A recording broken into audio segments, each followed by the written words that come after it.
Viongozi wa TAHLISO, nimefarijika sana leo pia mmewaalika ndugu zetu wa ZALIFE kwamba nyote mnazungumza lugha moja kama nchi, kama wasomi wa taifa hili ambao tunawategemea kuwa ndio viongozi ambao mtaongoza taifa hili.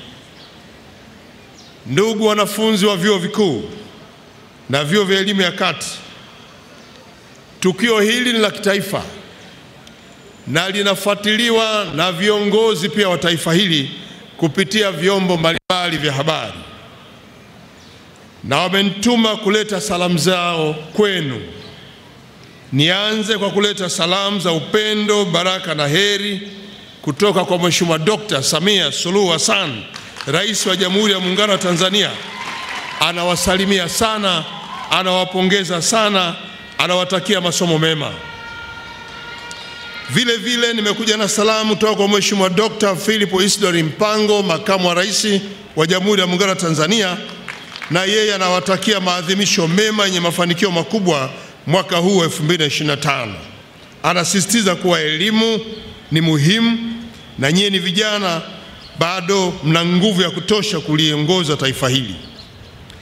Na leo pia tumepata bahati, nimekuja na salamu kutoka Zanzibar kwa Mheshimiwa Dr. Hussein Ali Hassan Mwinyi, Rais wa Zanzibar na mwenyekiti wa Baraza la Mapinduzi, na yeye anaungana na viongozi wenzake wa kitaifa kwa kuwatakia kila laheri wasomi wetu hapa nchini, na anawaombea mpate mafanikio makubwa kwenye mwenendo wa masomo yenu. Pokeeni salamu zenu.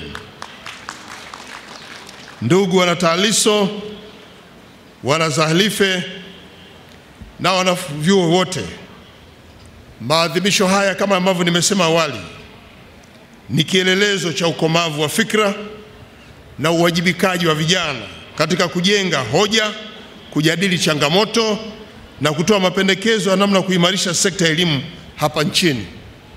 Hili ni jukwaa muhimu la kushirikisha mawazo, kuchochea ubunifu, lakini pia tunakwenda kuandaa viongozi wa sasa na wa baadaye. Leo mnaposherehekea miaka 21 tangu kuanzishwa kwa TAHLISO mwaka 2004, ni dhahiri kuwa mmejenga misingi thabiti ya kuunganisha sauti za wanafunzi katika maendeleo ya elimu ya taifa letu. Mimi nafahamu kwamba tangu TAHLISO ilipoanzishwa imekuwa mstari wa mbele katika kulinda na kuimarisha na kudumisha amani katika taasisi za elimu ya kati na juu, kama alivyoeleza rais wetu Bwana Kiliba wakati wa risala yake. Na mimi nataka nitumie nafasi hii kumpongeza sana Bwana Godfrey Kiliba kwa kazi mzuri anayoifanya kuunganisha vijana wa Tanzania kutoka vyuo mbalimbali. Hongera sana. Ndugu wasomi wetu,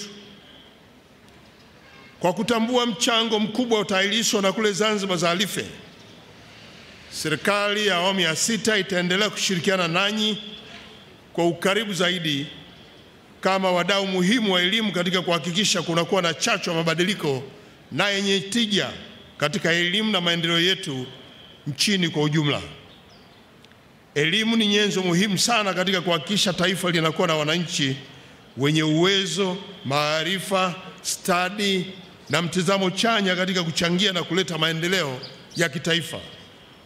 Katika kipindi cha miaka 21 ambapo leo mnaadhimisha uwepo wa TAHLISO, serikali yenu imefanya mageuzi makubwa ya kisera, kisheria na kanuni, huku tukifanya maboresho ya mitaala yetu pamoja na ile sera ya elimu ya mafunzo ya mwaka 2014 toleo la mwaka 2023 iliyozinduliwa na Mheshimiwa Rais siku ya tarehe 1 Februari mwaka huu wa 2025.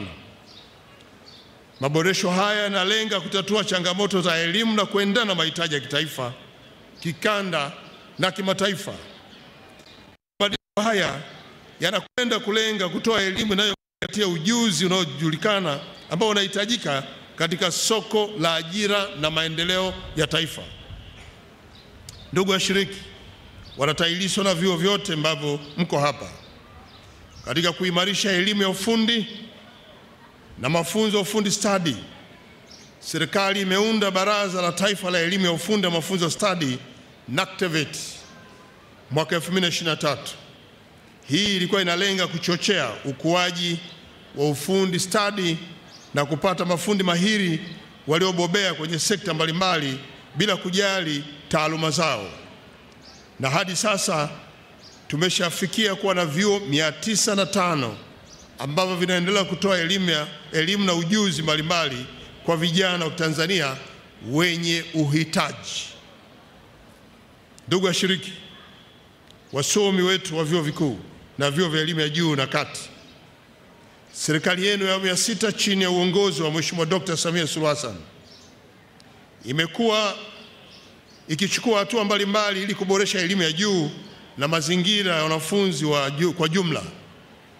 Na tunaposema maboresho haya ni pamoja na elimu ya kati.